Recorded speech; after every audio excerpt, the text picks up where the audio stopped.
Yeah.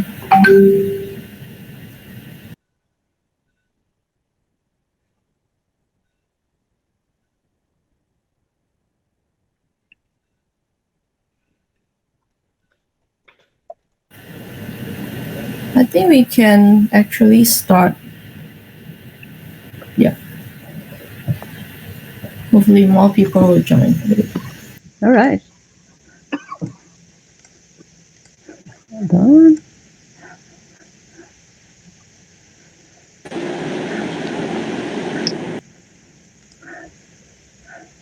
All right, so it's 10:32. Let's start. Hello, everyone. Welcome to the discussion on how to be an ally for women in gaming. My name is Ria Lu. I'm the studio director of Laguna Games here in the Philippines, and I'm the executive director of the Game Developers Association of the Philippines.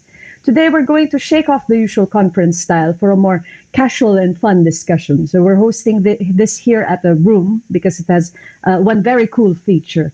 Instead of only me and the moderators talking to each other, we want you to join in as well. Simply click the raise hand button and you will be accepted to appear on camera and speak. If you're shy, you can hide your camera and type in your comments and the questions in the chat. There's no predetermined talking points here. The purpose of this session is mainly to provide an opportunity for industry players from diverse backgrounds to work collaboratively while addressing an important topic.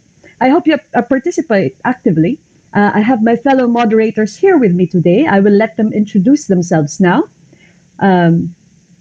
Yes, please take the floor. Hello, everyone. Purnima here. I'm a director of design at Zynga.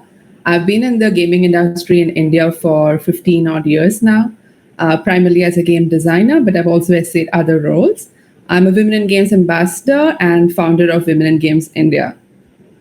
Thank you. Glad to be here. Looking forward to the discussion. We're glad you're here too, Purnima.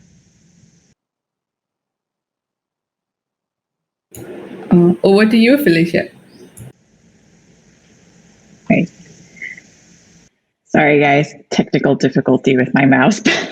Hi, everybody. My name is Felicia. I am a VC from Play Ventures. We're an early stage gaming VC fund. The best way to describe what I do is essentially I'm a full stack VC. I do the investment deals, but I also do a lot of the fund operations, helping to raise the funds and support the portfolios and so on and so forth. I actually got into VC and ancillary gaming in a really serendipitous way. Previous to that, I spent about 8-9 years working in growth and NPR, so very kind of different scope of work, but very excited to be here and talk about allyship for women in gaming. Over to you, Shieny.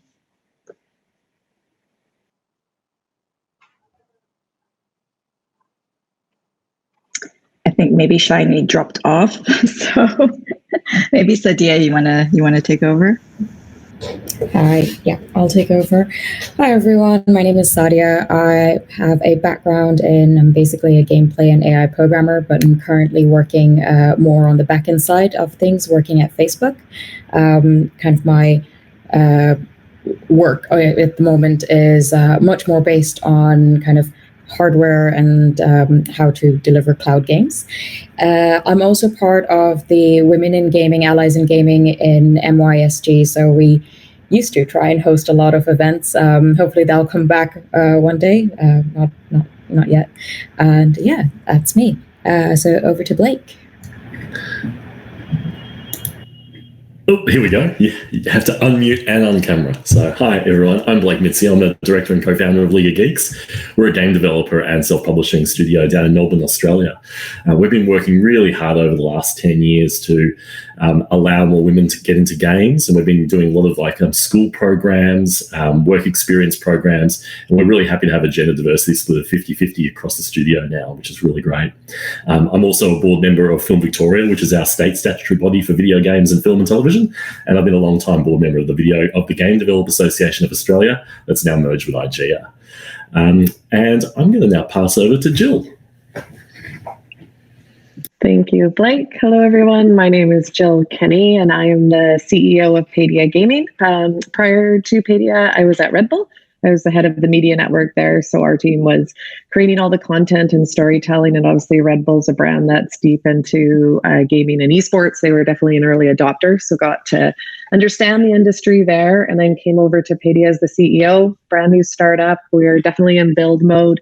We just got our product live. It's an online community for women and allies to connect, learn, and play. A lot of media and content, esports, as well as social and community. So this is really exciting for us because allyship is definitely what we're all about. And with that, I will pass it to Tomoko. Hi, everyone. I'm Tomoko. I'm from the game publishing and game productions background, and currently I'm the studio head of Larian Studio Malaysia. I'm running a game development team in Malaysia and working on a RPG game. It's called Baldur's Gate 3. So that's it. And I'll pass it over to Fernando. Hi everyone. I'm Fernando. I run a non-profit organization called Grow Up Esports for 20 years now, almost. And in 2017, we created an event called the Girl Gamer Esports Festival. It's basically a festival that we host all over the world. It's been on 10 countries, 10 different countries until now. And the objective is to incentivize more women to take the stage, the main stage in a big competition, and to create more opportunities for them to have good exposure.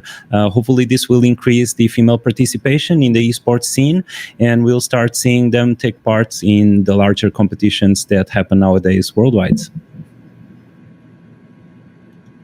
Oh, over to Emil. I think that leaves me. Hello, everyone. My name is Emil. I am the VP for Business Development for Rumble Royale here in the Philippines. And we work a lot with our talents, our partners, and our community as well here in the gaming, streaming, and content creation space. And previously, I was also the head of the talent management and acquisition department here at Rumble Royale. And if ever, I believe since we manage such a large community of gamers here, from the communities of the talents themselves and the captured audiences of our partners and sponsors, maybe I could offer a bit of insight on how to manage such a large amount of people. That's it for me. Nice. I think we skipped Shieny a while ago, right? Shieny? Yeah, hello everyone. So sorry, I got technical issue just now. Hello everyone, good morning. I'm Shieny from Agate. We are the largest game development company from Indonesia, and one of the game that we are currently working on is called Memories, where we empower women to take charge of what they want in the life. So basically, it's a visual novel platform where we as a female is the main character in the story. So it's very interesting. Thanks so much for having me. Yeah, great. I just wanted to share with the spectators, if you guys are unable to see the chat function, it's probably minimized. You can just expand it, and then you can insert your questions if you don't want to appear on live camera. Yeah. So I will let the speakers take over from here. Enjoy the discussion, and hope we have a very fruitful outcome from this. Thank you. Thank you. And yes, as Elaine said, please use the live chat function. Let's talk about these things. All right. Okay. Let's start off discussions. So I was talking with the other moderators here today, and I was asking them if there was a difference in the type of hindrances to having more women in gaming in their particular countries. Maybe we can start off with that particular topic. Maybe I can start off with the Philippines. In the Philippines, I think the hindrance is less of an access issue and more of really an interest issue. Like in the Philippines, women are seen as supposed to be the responsible ones, and so gaming is sort of like not as serious type of industry, and that is what we see that may be a hindrance to women coming into the gaming industry, because it's like, why are you getting in there? That's not like a responsible type of industry. So and then that's actually what the game development industry in the Philippines is struggling to change. But what about you guys? So what's happening in your parts of the world? Sure. What do you call it? Since I'm from the Philippines too, maybe I'll just add on a little bit for that. And I think what Ria is saying about our country is quite true. The access is there, but I do believe that the interest is kind of lacking. And I think that's not just a matter of like the overall stigma of gaming, but the gaming space here has always kind of been a boys' club, and that's something that kind of needs to change in order to make more women really feel welcome in the space. It's really a variety of problems for us that we really want to work through as an industry, really together. But I think it's really up to us to really make those changes to make that environment really good. I'd like to add a little bit to that of how it's different from where I grew up in the UK. Mm-hmm. For me, as a person in the industry there, for me to fit in, I felt like I had to be a lad. So I was doing the thing of, making sure I'm wearing, jeans and cool T-shirts and being a little bit more of a guy. And, like I was a tomboy growing up anyway, but I had to kind of make sure I was a tomboy at work as well, in a way, to fit in or to feel like I can be part of one of the gangs. Interestingly, when I moved to Singapore, over here, I would see a lot of women who would dress up like, in nice clothing and, dresses and flowery stuff, and they were accepted here as that. So I think that there is a cultural difference of in the games industries in different countries of what we accept or expect our colleagues to be like and dress like. So I'm really glad to say that in Singapore, the men and women are a little bit more equal when it comes to at least like kind of physical appearance doesn't matter. That's interesting to me. I guess being in Singapore as well, although I'm not exactly a game developer, but I work in and around gaming, I would say that my experience probably echoes Sadia in that sense. But I think specifically for Singapore, like because our game industry is quite early and young, so in a way you don't see a lot of, I think, still women in middle or senior positions, and I'm hoping that that's something that changes over time. Again, kind of as more people realize that, hey, you can have a career in gaming, you can be a game developer, you can be an artist, and those are serious careers, right? And I think for most parents, that for some parents, depending on kind of the culture they grew up in, your kid tells you that they want to be a game artist or a game developer, and they're like, oh, come on, be serious. Go work in a bank, go get into the civil service. There is still a little bit of that, but I would say it is changing. I mean, on my side, my parents have no idea, still don't really understand what I'm doing, but it's okay. I get that it's confusing. I guess I could definitely agree with Sadia and Felicia, to be honest, because I'm in Malaysia, so I used to work in the game industry in France and in Japan and Singapore as well for a short time, and then I felt the same as in like the majority people that was in the game industry. Most likely, when we go to game events, it's always the male. The male are more dominant, like the majority will be the male. But one thing I could say is that there are a lot of women who approached me and asked me that, am I going to have a career if I join a game company? So that is something that it's really different, because I always tell them a story about Amy Hennig. Some of you might know her. She's a video game writer and game director from Naughty Dog, used to be in Naughty Dog, working on a lot of stuff for Uncharted games. And she's like one of the person really inspires, as in she got the Game Developers Choice Awards Lifetime Achievement. So that's something that we could share, and I would love to share to a lot of people who kind of confused, like, what do we do next? Am I going to have a career in the game industry? My answer is definitely yes. Yep. From a India perspective, I think I can relate to half of it, and then the other half is basically it's not a culture that has gaming as part of it, right? And a lot of people, being a very large developing country, a lot of people are looking into more survival aspects of a job versus necessarily the entertainment side of things. And the industry is also fairly new here. When I started 15 years ago, most of the time I had to prove to them that I'm interested in gaming because I'm a girl, right? And, I have had to go through different types of tests compared to that of a man.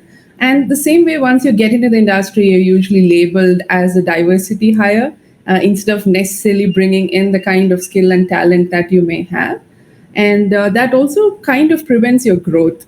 A man with my career progression would have already been at a much higher level, maybe like 5 years ago. And I am still just, kind of bridging the gap now. But what we can do here is, mitigate that, right? I mean, that's what this panel is about, what we are all, focused on. And for me, I think the two parts to cover here is to introduce them to gaming, because now it's a more financially secure career versus how it was 2 decades ago. And the interesting part is India is primarily a mobile industry, and we do see a lot of women playing mobile games in comparison. But even then, when it comes to game development and accessing this, we still go into, oh, you're not a hardcore gamer, when we are making games that is not hardcore at all. So it's basically like, we have created this barrier and saying you can't come in because you don't meet the certain requirements, and no one created those requirements for game development. So we have to try and break that, get people to be comfortable. And generally with India, the whole aspect of the boys at the home get access to gadgets and devices, and the girls have to do the household chores. Like first we have to get that barrier to be crossed, and then get more and more women coming in. On the educated side of things, I would completely relate with what all of you have spoken about, where it's just a matter of interest or their ability to take risk and come into gaming. Where we will need to spread more awareness, and definitely, so that's the grassroots level. And I guess I have to completely agree with Felicia when she said there aren't too many leaders, right? We need more senior management that has relatability. When they see, oh, that's someone like me, they feel like I have a chance to get there. So we need to fix both sides of the problems. True. And yeah, sometimes, I don't know if you feel it, but sometimes I feel like for example, in the Philippines, it's like, if I want to go into a more exciting type of industry like gaming, it's like, no, you shouldn't. It's like, it's not right for you because you're a woman. It shouldn't be about fun, something like that. So I think that is something. It's a mindset. It's a marketing thing that we need to change. And in fact, a lot of women. That's true. A lot of women are actually playing games. Like half of the population actually play games, but they never. A lot of them never wouldn't call themselves gamers because they play on mobile, right? So even if, for example, a lot of our revenue from gaming actually comes from women, not from the free-to-play guys, or sometimes, but they wouldn't say that they're gamers, right? It's so strange. It's interesting. I have coming from Canada.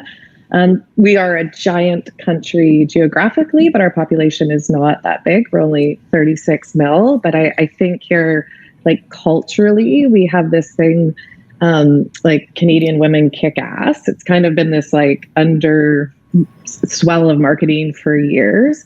And I think when we look at gamers, a lot of the top women gamers and influencers actually come from Canada. So I think here in Canada, we do have a little bit more of individuals to aspire to. You have Pokimane, Chica, Sasha, StarCraft player, KP League of Legends player. And I think that really helps when you're able to elevate people, but then they also have this let's be allies and empower each other. But with that said, it's still not nearly where it needs to be. And I think I have a team of 10 women, 80% are from Canada, and they all play with their mic off still.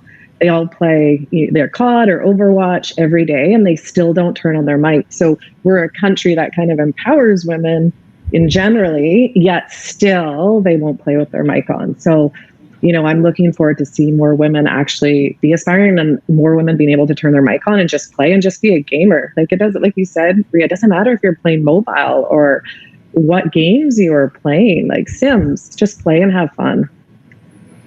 I think everyone here agrees that it's a bit of a vicious cycle, as in the games themselves and the whole community itself needs to be more welcoming to women, so that they can have an interest in actually participating, even as a gamer, or building a career surrounding video games as an artist or as a game designer or anything of sorts. But I would say that everything comes down to being related to the video games that they play.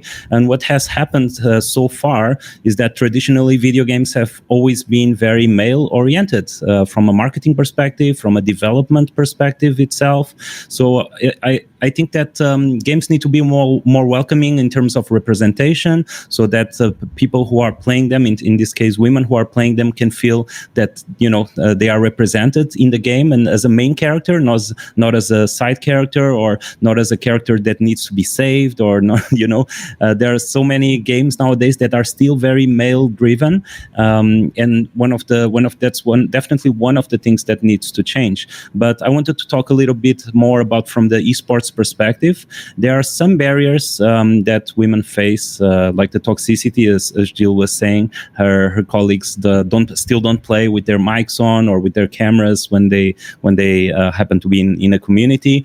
And I think that the toxicity itself is one of the big barriers that prevents more women to actually being engaged. And, playing games is supposed to be a happy thing. It's something that you go to have fun. And if you open your game and you start being insulted all the time, and, the usual things like go back to the kitchen and all of that, that's not fun anymore. So I think that when you kill the fun component, I think it demotivates a lot of women from continuing pursuing this, from a casual perspective or even from a competitive perspective.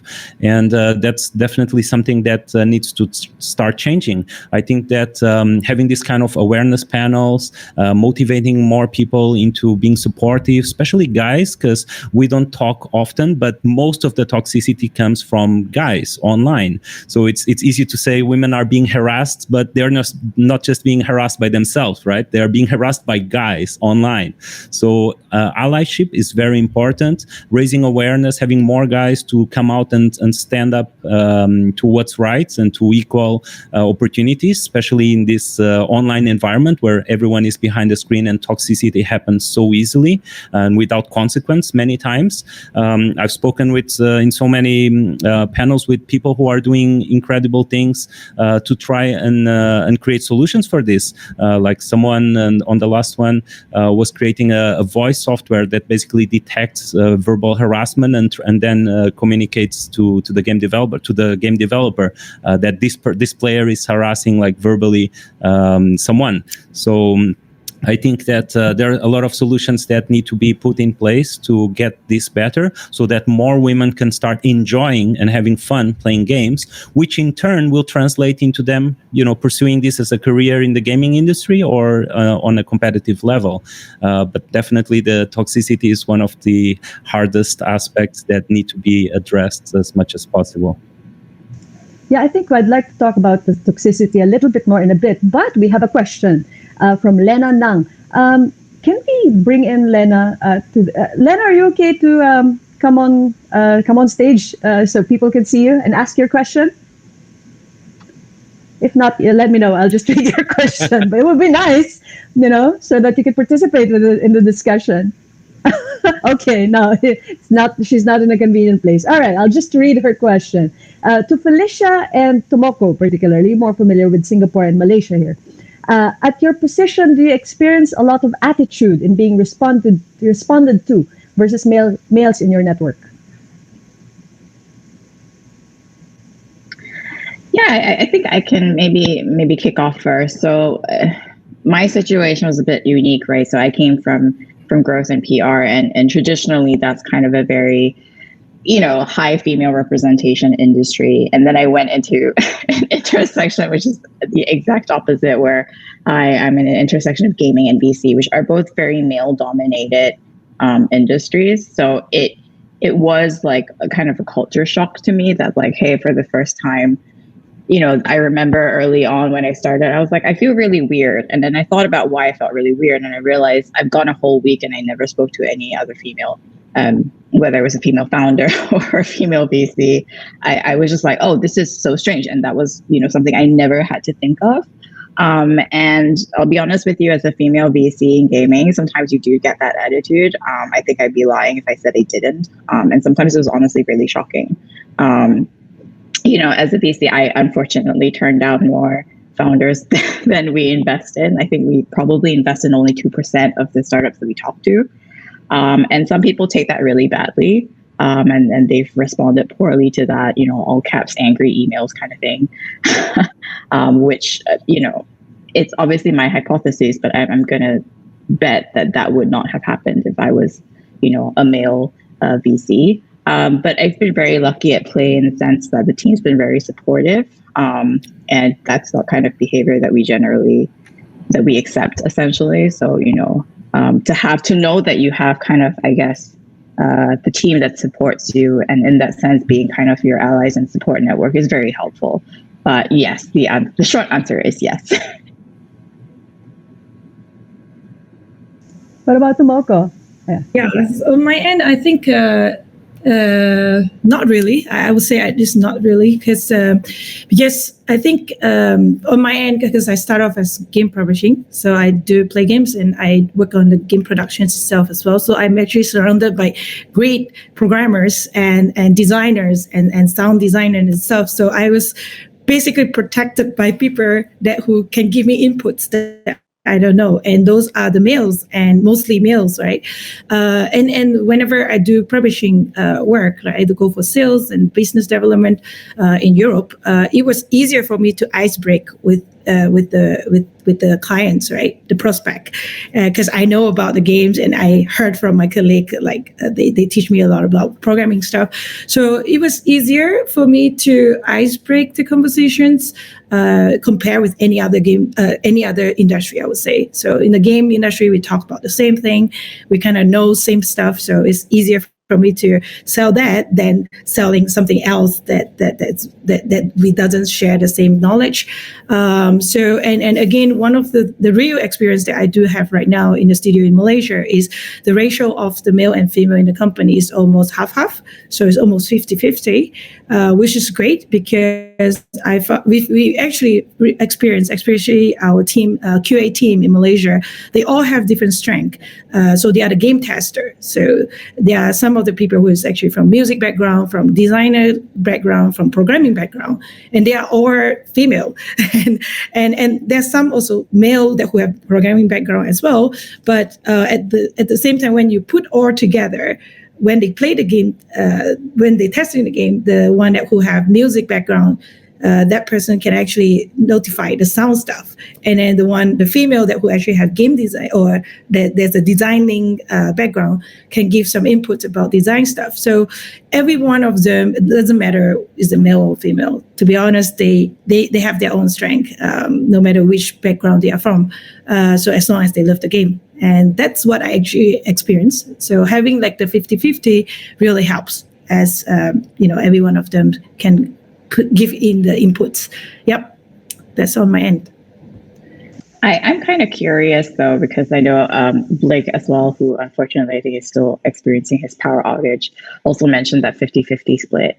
But we know that that's not necessarily the standard across the gaming industry. So I think it's a question also of being really intentional. And I guess Tomoko, as a studio head, you have that position and an opportunity to kind of foster that culture and being really intentional about it. So I'd love to hear from you guys as well, how you guys think about hiring and really inclusivity and making sure that women on your teams continue to feel welcome and supported and can basically bloom, right?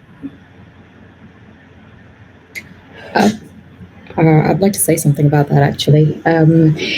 One thing that I've noticed in the different companies I've worked in, one of the things that makes the huge difference in the percentage of male and female in the company is actually the recruitment process, is the HRs themselves. One thing that I've seen they do in Facebook, and it's absolutely amazing, even though it may sound a little bit at the beginning, for every interview, you need to have diverse candidates. So even if you've got, 3 guys applying, you also need to have at least another woman applying, another person from a minority group, and whatever.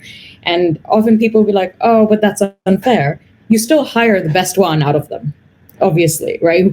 Whoever's the best one you hire. But what it does is that it gives those people confidence. Even though they didn't get the job, it gives them confidence and practice at interviews. And one of the biggest hurdles we have is just we fail interviews, not because we're not good, is just because it's like nervousness or didn't know what to expect. So getting women and minority and people in different groups to have that practice, and the HR is key over here in being able to give the feedback back to that person of saying, hey, you didn't get it this time, you didn't quite have what we're looking for, why don't you concentrate on these things, or this is where you didn't do well, can you please work on that, and next time something comes up, please apply, or we'll keep you in mind. That kind of positive feedback and that kind of positive reinforcement, I think, is one of the biggest keys in getting more women into the industry, because oftentimes it's that first hurdle that stops you from going back. Yeah, I think I super relate to that, and from my experience, that's literally what we have done. When we have had interviewees coming in and they are not perfect for the role yet, we kind of go offline, mentor them, get them ready, and try to hire them in another 6 months to 1 year.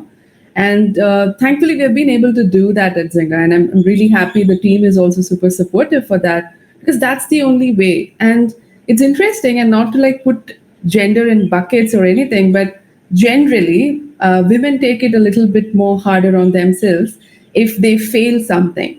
And even it's looked at it like that, right? One of my teammates had told me, oh, I can't choose to fail at all, because my failure will be held against me way more than some other guy in the team. And I sometimes you want to think back, and I have done that. There was a deadline and it was not realistic. And, I struggled, I stretched myself and tried to deliver it. And then the next day I come in and most of the men are like, oh, no, we couldn't do it. That's fine. And I'm like, why did I put that pressure on myself? No one asked me, but I held myself accountable and responsible to do that, because I feel if I don't do it, the way I'll be looked down upon became so much of a point of discussion for me that I did go ahead and stretch myself.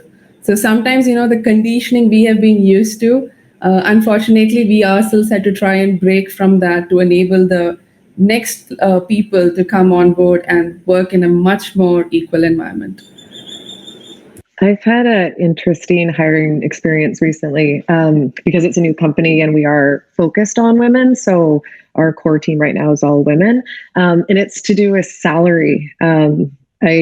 Everyone out of the 10 except one undervalued themselves. And I have a super amazing HR team that did salary band research, and each of them, and the experience hiring men was quite different. I gave each of them more than they asked for, and they were all very surprised, but it was really, really fascinating to see that when you're looking at more senior positions in an organization, that women didn't value themselves financially as much as their men counterparts were. I was actually quite shocked, but it was across the board. So definitely here, that was a trend I saw on the HR side. I see. Strange. In the Philippines, I had one experience before when I was hiring, and it was a female developer. And I think that that's true what you guys were saying, that especially what Purnima was saying, that you're putting pressure on yourself.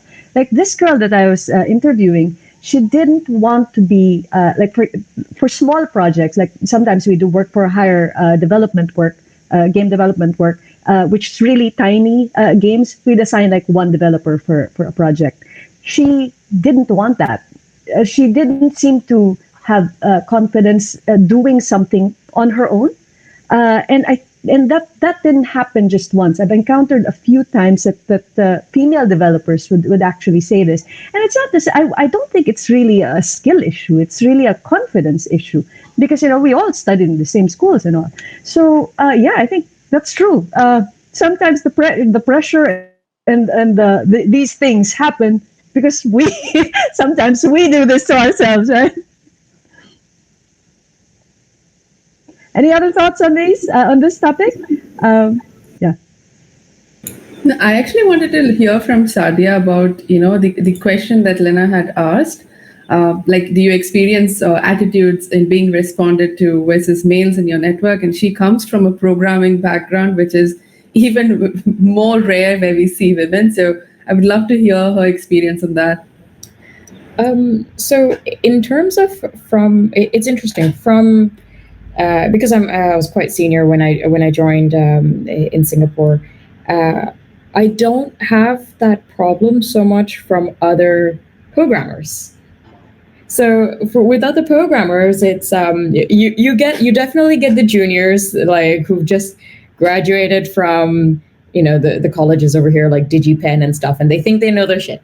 Sorry. And they really think they know their stuff, and like, no, you're old, you don't know those things or whatever. So you do get that kind of, I know exactly what to do because I just had this cool ACE project and I got, in like A grade in it.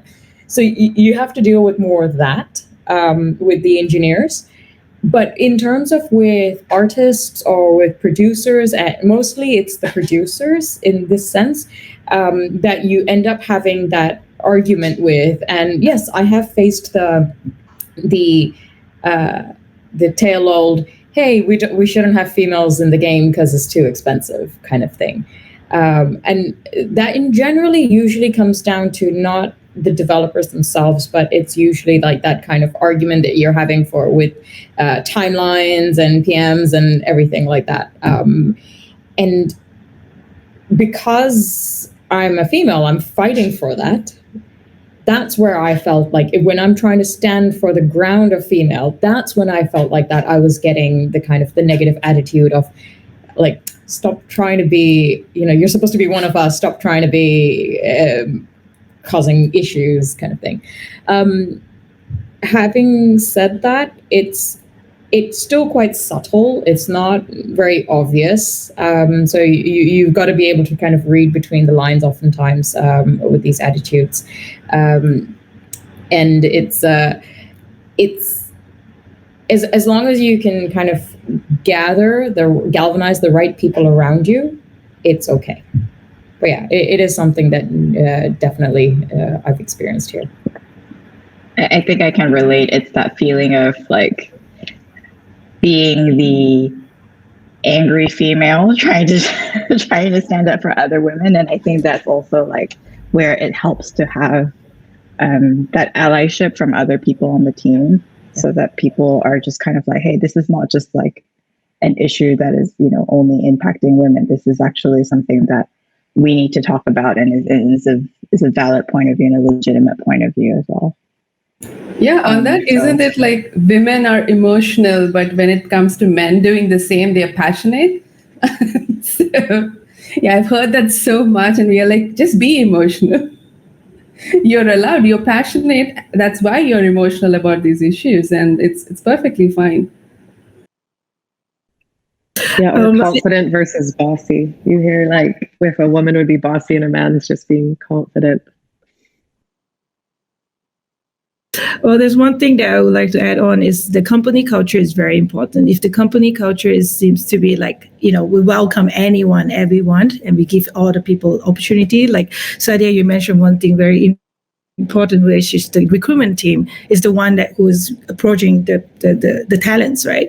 So I'm here, like I really, really would love to tell everyone who is doing recruiting, please give everyone opportunity. And we are here to open up the door. It's just the fact that if we don't see the people, we have to give them confidence, even male or woman, if woman or female or a male, man or woman. Yeah, sorry. So we just basically have to open up the door, most importantly, to give them the chance, the opportunity to get to talk. get to share their experience and stuff. And from my recruiting experience, I experienced some things that most of them have no confidence, because Malaysia or Southeast Asia game industry is still very young. So they don't know if this is somewhere that they can go. Is that something that they can do or stuff like that? So it's great if we can actually give more inputs about how does it work in game industry and where's the career path that they're going to have here. Yep. I'd love to hear from the guys in the panel and in the audience members in terms of, have you guys seen this happen where, like a female was kind of not being supported on purpose because she's female? Or, can you tell us your experience of what you've seen and what you did or couldn't do about it? And what advice would you give to other guys watching? Yeah, I can go first because mine is very short. I really haven't. I was lucky enough to start my own company and build it from the ground up, diverse and inclusive. And we even have we don't have a normal corporate hierarchy. We just have a flat. I think this came from, because my experience comes from running a nonprofit organization for so many years. So I think we kind of adapted the same structure where everyone's opinions have the same weight, and maybe it works well because we're still a small group, but yeah, everything works really well, and I haven't had the unfortunate chance to witness that kind of bad stuff happening. Maybe Emil. Sure. To add to that, personally, I have not experienced it within, within the space around me, but I have witnessed it from a distance. I've seen it at other companies. I've seen it at places that, some people would say are like trying to be inclusive communities. But I think one of the main challenges, if I can liken it to your example, Sadia, of like how the HR plays such a key part in creating a welcoming environment and welcoming culture, I believe it's the same thing with our gaming communities and with the industry in general. I think there's such an ingrained, pervading culture that some people may not even be aware that they're perpetuating, that makes women feel not exactly as welcome as males in the space. And sometimes it's a unconscious thing. Sometimes it's some people may not be even doing it maliciously. But I think as leaders in the industry, it's our job to be able to weed out that kind of behavior. For me, what I've been trying to do a lot of the time, I kind of joke about this to my colleagues and things like that, but I try to trick people into learning, like get them to learn something about really supporting women, really supporting marginalized groups, and getting them on our side without them exactly noticing it or without exactly creating a confrontation. Because I believe that people are very hard to manage. People are very, very hard to manage. We talk about human resources all the time. We talk about managing people. But at the end of the day, a human will do what a human does and respond to its environment. So I always champion making that environment not amenable to those types of attitudes or those types of behaviors. So those types of, prevalent attitudes can't survive. So that's something we try to do.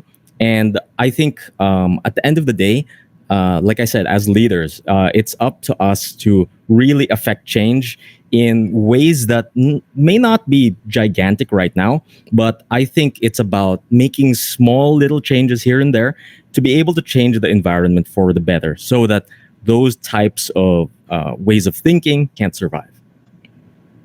I agree with Emil on that. Like in the Philippines, we have, because in the Philippines, a lot of the heads or the leaders in the game industry are still a little bit older. So they sometimes they have that old, very, I don't know in your countries, but like in the Philippines, there's this machismo attitude among the older leaders, and that there's still traces of that in the leadership, in the male leadership of the gaming industry, and it's not intentional. Like when I'm out with the other owners of game companies here in the Philippines, they're friends of mine. If anything happens, I can always run to them. They're really good people in that sense. But I would notice a lot of times that they wouldn't notice that like their comments are actually sexist.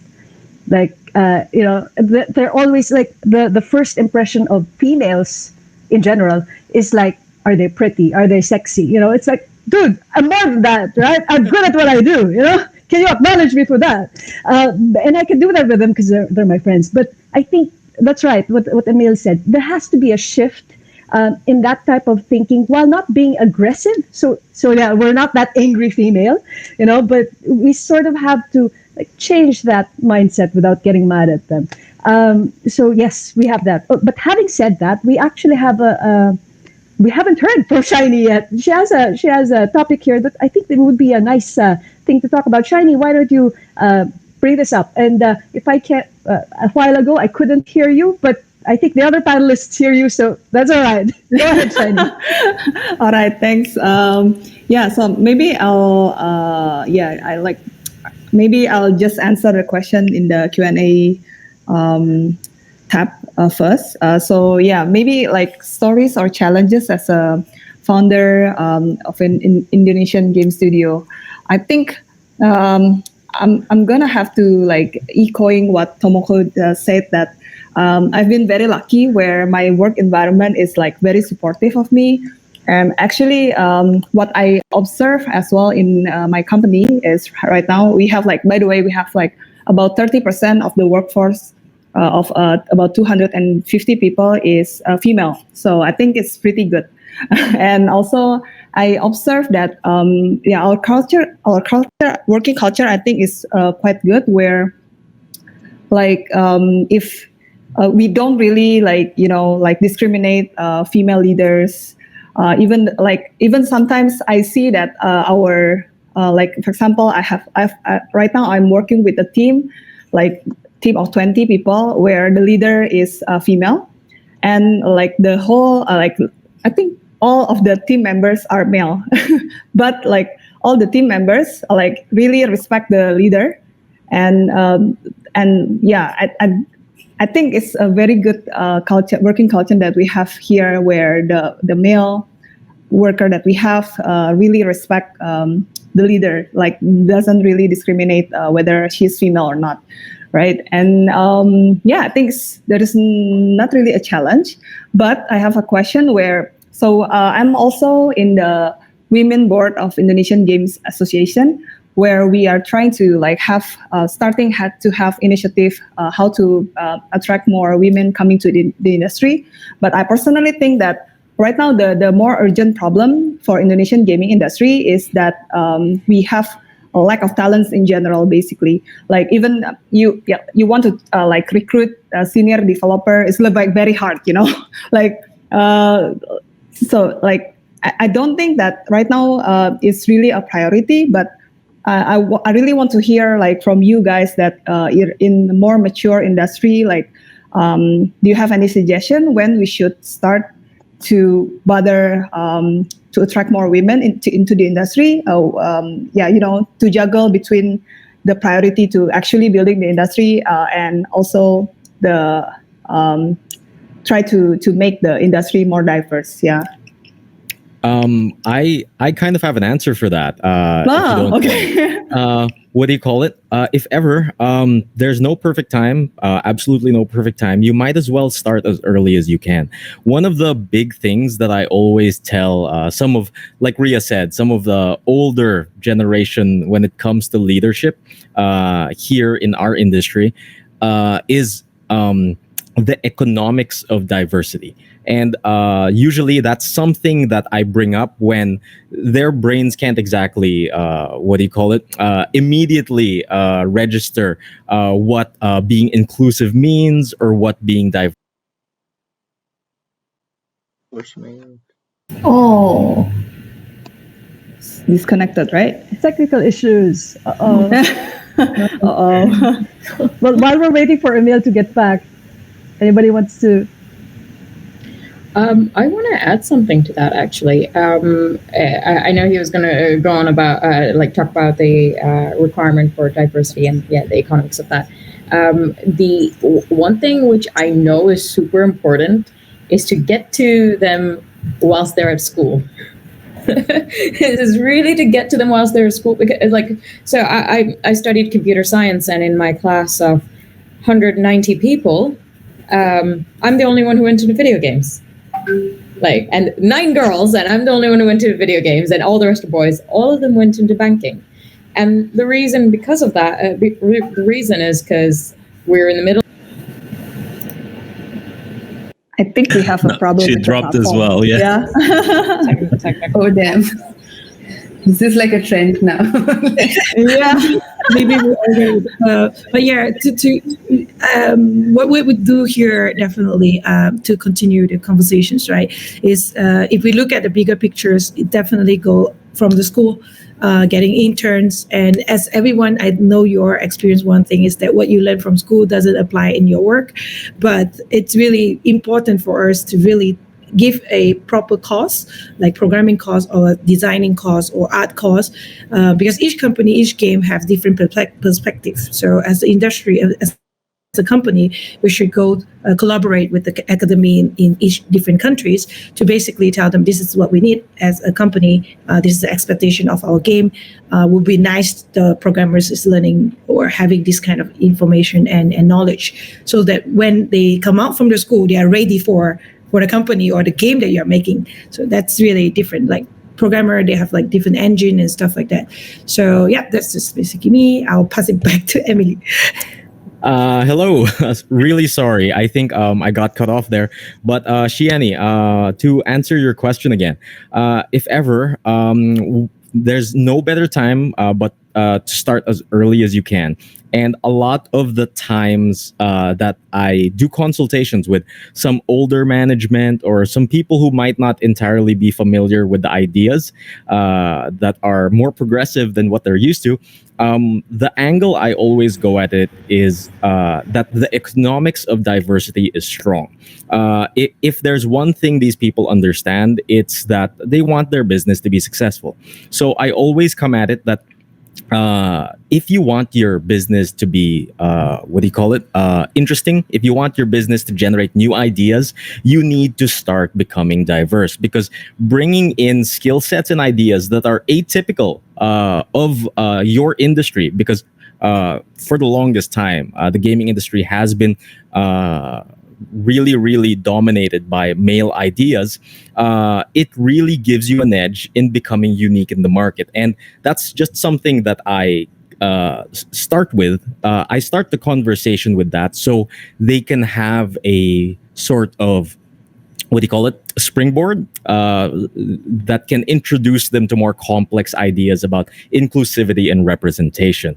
But another angle I go at it from as well, for the more extreme cases, is that, of course, sexism costs money. If you are having these sorts of archaic attitudes towards women, you're only shooting yourself in the foot, because that's not something that helps you grow as a company. So maybe that's how you can sort of take the baby steps into getting there, by convincing and talking to your management about how strong the economics of diversity is, not just for our industry, but for every industry, in my belief. When you open that door to diversity and representation, you open yourself up to so many more unique selling propositions that you might not have had if you stayed non-inclusive. Thanks, Emil, and everyone. I hope we don't get cut off again. This is like Squid Games. We get kicked off one by one. Yeah. Oh no, it's happening exactly. again. I think everyone has to go through it once. Yeah. No, I think everybody's touched on really great points. And I just want to say, I think Tomoko mentioned that, what you learn in school doesn't, well, it doesn't stay relevant for very long, because it's just at the pace of development in the industry. And I think what's really helpful is to remember to not just bring these guys in, but to consistently provide them support. We've heard we've seen different things in the industry of people doing it well and not well. We've heard of male managers, for example, being afraid of having one-to-ones with their female reports, and so just kind of skipping it entirely. And that just blows my mind, because it's like, you have a male report who you just basically dedicate a lot of one-to-one time with, and you have a female report who's not getting that. She's not getting the feedback. She's not getting coaching. She's not getting mentoring. Like, you know, just kind of making sure that culturally within your team that kind of stuff is not happening. And the answer is not to not do your one-to-one, but like, you know, obviously common sense applies, right? Like you don't do it in a bar, maybe. You would do it, you know, at work or coffee or over Zoom, but those kind of conversations need to happen. I think from a male allyship or female allyship point of view, if you're somebody who's senior to somebody who's junior, being part of that, and I love this term because I learned it from another woman. It's like a personal board of directors, where, you know, maybe you have somebody who's super experienced in game design like Purnima, and somebody else who has a different perspective, and everyone can kind of help this person who's a junior hire develop and grow and become better, because everybody has different skill sets. And I think that's just such a fantastic concept that should be applied everywhere.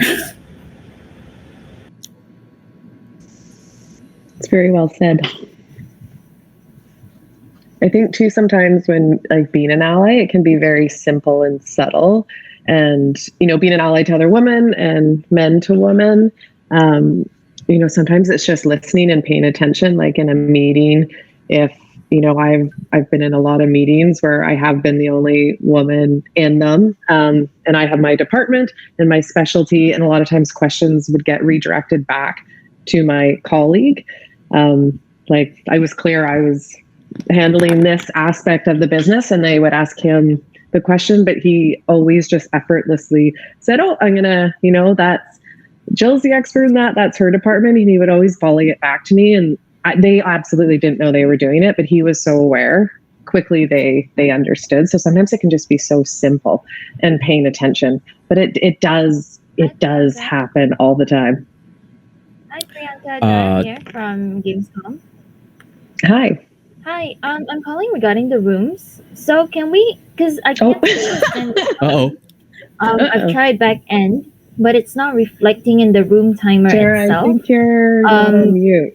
If we don't get to extend, will the room get cut off? Will it Can we close? do an automatic? Can you guys hear me?